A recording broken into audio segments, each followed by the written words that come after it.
In the previous video, we discussed the three stages of memory: sensory memory, working memory, and long-term memory. We also explored how the principles of learning and learner processes impact learning.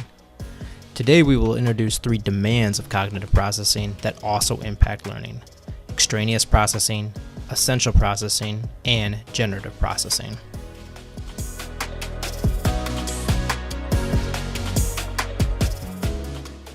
Learning is difficult enough when learners have to deal with the severe limitations of cognitive processing imposed by the principle of limited capacity.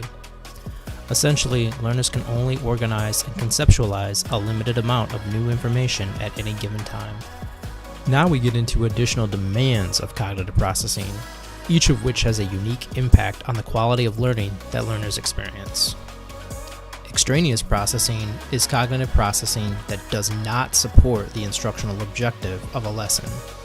It is typically a byproduct of poor instructional design, such as having too much extraneous text or imagery in a presentation. Essential processing is cognitive processing focused on mentally representing the core material of a lesson. This is related to the learner process of selecting the relevant material and is impacted by the inherent complexity of the presented material itself. Finally, generative processing is cognitive processing that is intended to deepen understanding of the core material.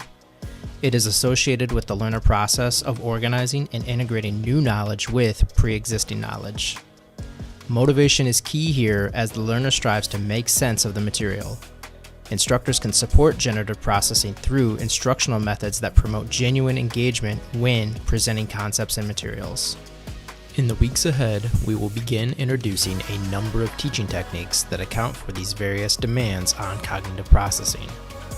These teaching techniques aim to minimize extraneous processing, manage essential processing, and foster generative processing.